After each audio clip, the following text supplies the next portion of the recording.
So I have some bad news for everybody. I have some great news, and I also have some bad news. The great news is, remember COVID? COVID was one of the times where we got some of our lovely, lovely employee protections that we didn't realize we were going to have. The fact that working from home became so normalized after COVID was one of the very few silver linings that came from everything that happened during that fustercluck. Unfortunately, employers were not very happy about that, despite the fact that employers made tons of money during COVID. Like, the most of the richest people in the world freaking quadrupled their wealth at bare minimum during COVID. They made so much goddamn money, but apparently that was not enough for many of them. Apparently, the idea that some workers now felt like they had some leverage over their bosses not only terrified them, but it pissed them off. So I think I'm probably going to title this video, if Cherry lets me, to more Luigi's, please. I don't know if that's going to get me in trouble with the algorithm, and I'm not necessarily calling for violence on anybody. I just think that player 2 is an underrepresented position when playing Mario Brothers, especially New Super Mario Brothers. You need 2 people to ground pound in that game, all things considered. But it is scary to me that we live in a world where CEOs like Tim Gurner can say the things that, well, we'll get into them here in this clip. I think the problem. Well, I say we'll get into them in this clip, but I can't actually hear him, so we are going to go ahead and maybe we just title it "Luigi Was Right." Maybe that would work. Anyway, this is Tim Gurner speaking about the general vibe that workers were able to kind of latch onto after we had so much of our own power given back to us during COVID. The problem that we've had is that we have people decided they didn't really want to work so much anymore through COVID, and that has had a massive issue on productivity. You know, tradies have definitely pulled back on productivity. You know, it's funny. He says that people pulled back on productivity, but the actual net worth of several major CEOs increased so freaking greatly during COVID. In fact, actually, let's go ahead and look at Tim Gurner's net worth over the last 8 years and see what happened to that. Maybe he's angry because he's one of the ones that didn't get a positive effect here. Let's find out. I see why he's so upset. He's only the 154th richest person in all of Australia, and he's a land broker. His business is in property. That's why he's upset. He's only the 154th richest person in his country. Honestly, how could you possibly afford to even eat if you are only the 154th richest person in your fucking country? You know, they have been paid a lot to do not too much in the last few years, and we need to see that change. We need to see unemployment rise. Unemployment has to jump 40-50% in my view. We need to see pain in the economy. We need to remind people that they work for the employer, not the other way around. Right, so why is he saying this? Well, if you've ever listened to any union propaganda, which union propaganda, it is propaganda, but it is propaganda for a good cause. If you ever listen to any union propaganda, one of the major points that is usually given is that the employers do not function without us. They do not function without workers. YouTube doesn't work without YouTubers. Twitch doesn't work without streamers. Walmart doesn't work without cashiers and stalkers. Amazon doesn't work without stalkers and shippers. So when he says they need to understand that they work for us, not the other way around, he's trying to remove that power that does lie with the workers. This is one of the reasons why places like Walmart and Amazon are so anti-union.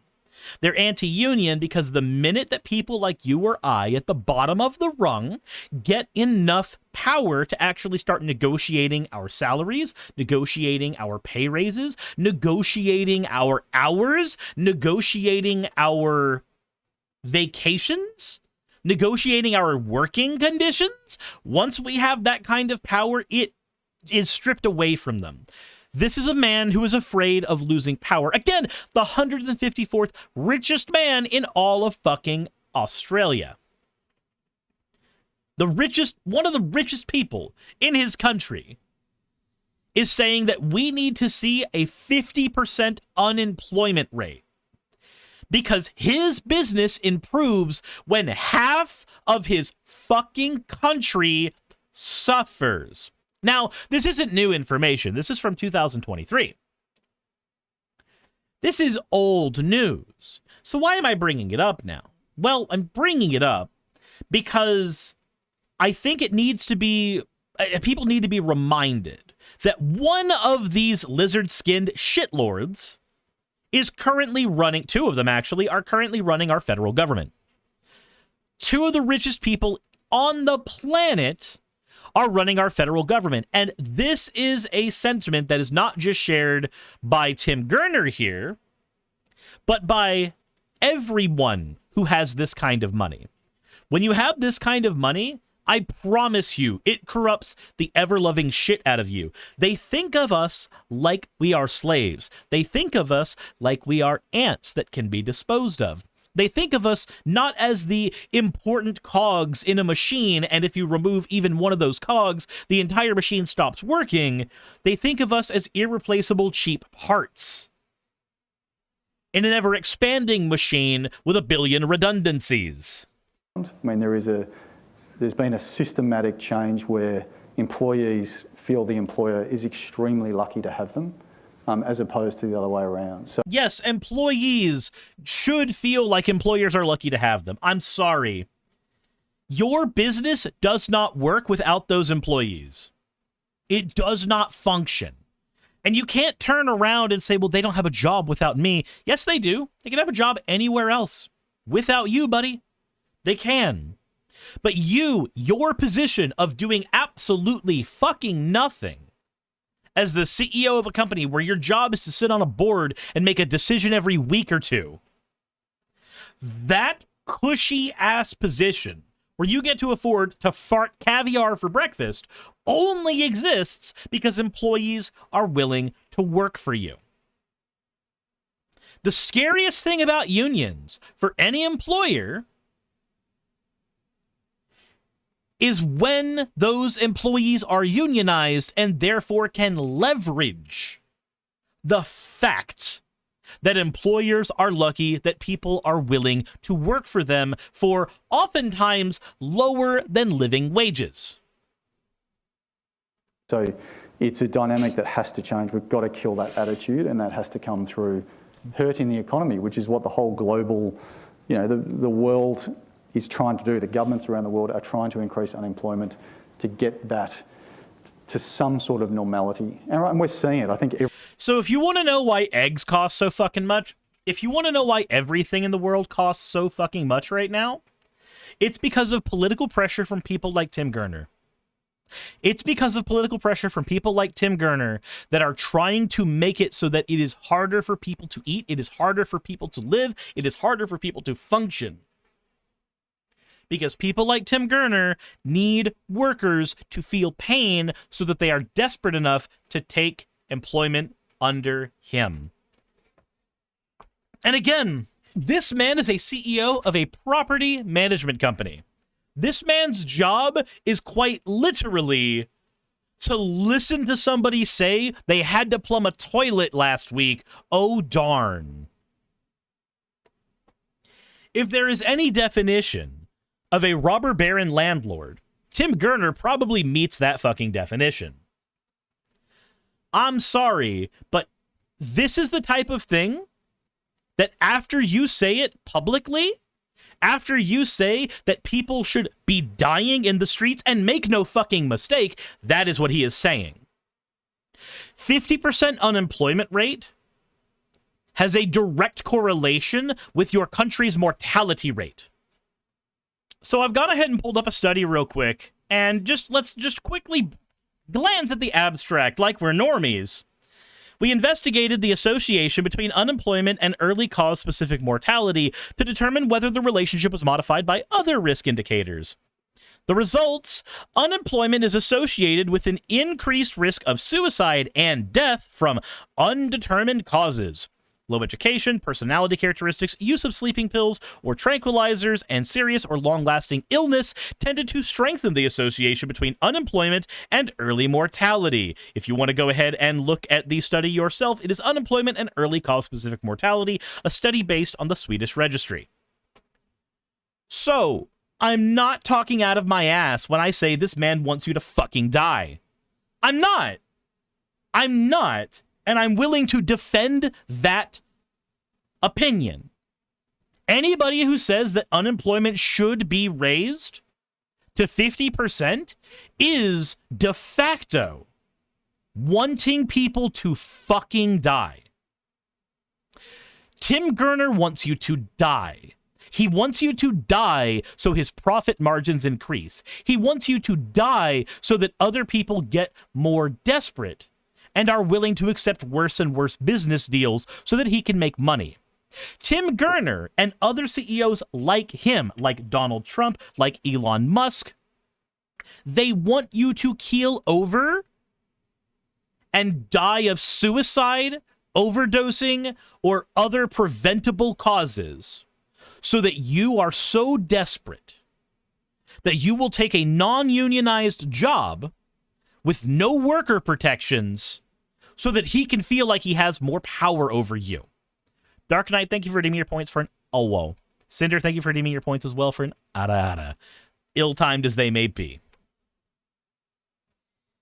Make no bones about it. Unemployment rates directly correlate with mortality rates. And if people like Tim Gurner are willing to say that you deserve to die so that his dollar bill gets a little crispier, then maybe, just maybe, certain people named after certain video game characters were absolutely fucking right. Every employer now is seeing it. I mean, there is definitely massive layoffs going off. People might not be talking about it, but people are definitely laying people off, and we're starting to see less arrogance in the employment market, and that has to continue because that will cascade across the cost balance. There you have it, folks. Not only does he want this, he's celebrating the fact that it's already happening. And I am so surprised. I am so surprised that more CEOs aren't terrified. You see, when you strip more and more power from the people, not just American people, but people across the globe, when you remove their avenues for negotiation, and make no mistake, the union is an avenue for negotiation. Once you remove the avenues of negotiation for CEOs and other business owners, you start leaving only a few avenues available to get what we not want, but need. Workers don't want worker protections. They need worker protections. Workers don't want the ability to work at home when they're disabled. They need that. So, when you remove our ability to negotiate at a table as peers, and instead insist on this unjust hierarchy, where you get to put your foot down on our ball sacks, you should not be concerned. You should not be worried as to whether or not your life is at risk because of the next fucking Luigi. You should just be preparing, because it's just inevitable it's going to happen. This is not me saying I can condone those actions, not on my public stream. This is me saying I can understand those actions when this is what people have to deal with from their CEOs. From the 154th richest man in his country, it is a wonder he doesn't have a hole in his neck. Which Workshop says, peaceful protest is us being nice because without it, violent revolution is inevitable. Yeah, that's the thing. I don't want things to break out to violence. I don't think that violence is a generally useful tool when it cannot be controlled, when it cannot be aimed. And the neat thing about, mobs, they can't be controlled very well. They can't be aimed very well. There is no part of me that wants to hurt people. But there is a part of me that recognizes other people's wants and needs to hurt people when they feel like they have no options. When United Healthcare CEOs say that, we're going to deny all these claims and literally have bodies piling up as a result of this. When you have people like Tim Gurner saying, the employment should raise so high that bodies literally start piling up. And again, we have studies that show that those bodies do pile up. And every single person that says, well, you should just be thankful that you have a job, should really get used to the taste of boiled boot. Because as the price of eggs increase, you might only have that as an option after a while. We have people like Areva Martin saying that Luigi Mangione's case is drawing public attention in a way that no one should be comfortable with. From his website to the donations, it's unsettling how much focus is placed on his celebrity rather than the severity of his actions. Let's go ahead and take a quick look at this. Mangione has pleaded not guilty to state murder and terror charges. He's yet to enter a plea on his federal murder charges. Now, attorney and legal commentator Areva Martin joins us now. Areva, look, this is always fascinating to me, right? Suspects of really gruesome crimes that kind of attract a fan base in the general public. It attracted a fan base because the person he killed deserved it. Do you think, though, this Luigi Mangione is a little bit different even than, other notorious criminals that we know who have attracted this kind of attention? Well, it's very different, Paul, in the sense that his attorneys are leaning into what we'll call his celebrity status. I actually went to the website that was set up for Mangione, and not only is his statement there, you said he broke his silence, his statement thanking his fans for reaching out to him, telling the public that he's received letters and mail from around the world. But there's also a section on his website, frequently asked questions, where the lawyers actually go through and answer questions that people may have about the status of his case. They actually have updates in terms of what's happening legally with the case. The case is pending in New York, Pennsylvania, and the federal court case. And then, of course, there's an opportunity to donate on this website. So not only is it an opportunity and provides a space for Mangione to talk to the public, but it also is an opportunity for people to donate. And apparently he's already raised several hundred thousands of dollars. You know why he raised several hundred thousands of dollars? Because he did something to someone who had literal bodies piling up as a direct result of his actions. That's why. That is wild. And of course, he's represented by probably the best defense attorney in the state of New York, Karen Friedman Agnifilo. How do you think, though, these statements, this website, could impact his case? Well, let's be clear. The evidence against him is incredible. He engaged in a brazen act of violence. He shot Brian Thompson, this United Health CEO, in broad daylight in the busy streets of New York. Would you like to explain why he did it? Would you like to give any context as to why he did it, or do we just suck up to every single person who has money over at CNN? Is that what we do? He has a manifesto of sorts that was found. There's DNA that was found. Thank you, Bravo, also, for the stretch. On items that he touched as he was engaged in this violent act. So even though there's been this outpouring, this sickening, we should call it, Paul, outpouring of support for this criminal, the facts still remain that his acts have been, the evidence regarding his acts are pretty powerful. And here we're seeing that really just unprecedented perp walk that they did in New York, something that, of course, his defense attorney has spoken out against, but also part of what has contributed to his fame. All right, Areva Martin. So, I'm sorry, but Areva Martin, I appreciate you going on to CNN to give your opinion. I would also appreciate if the boot got out of your mouth as well. I'm sorry. There is room for fandom when somebody has engaged in an action that is normally wildly unpopular, but can be deemed as broadly necessary when these are people whose actions have a body count far higher than 1.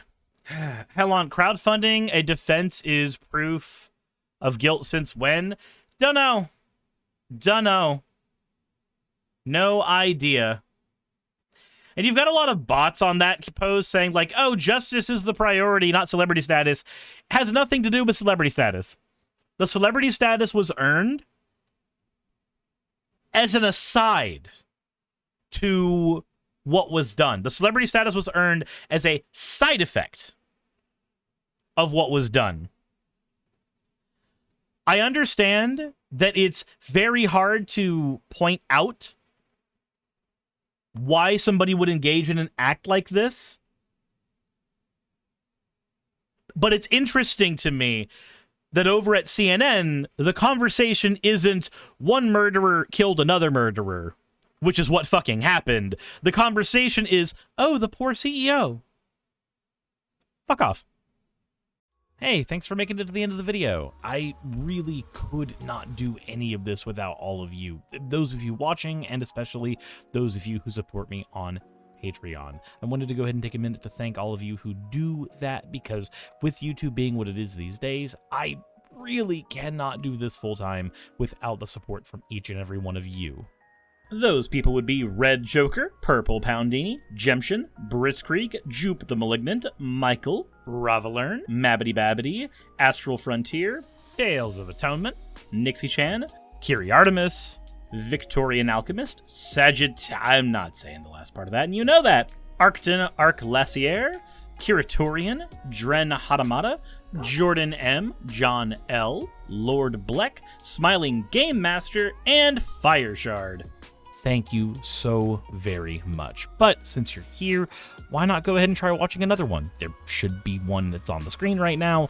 And if you are a patron of mine, I wanted to go ahead and thank you again for all of your support. There is still a video you could press though, if you'd like.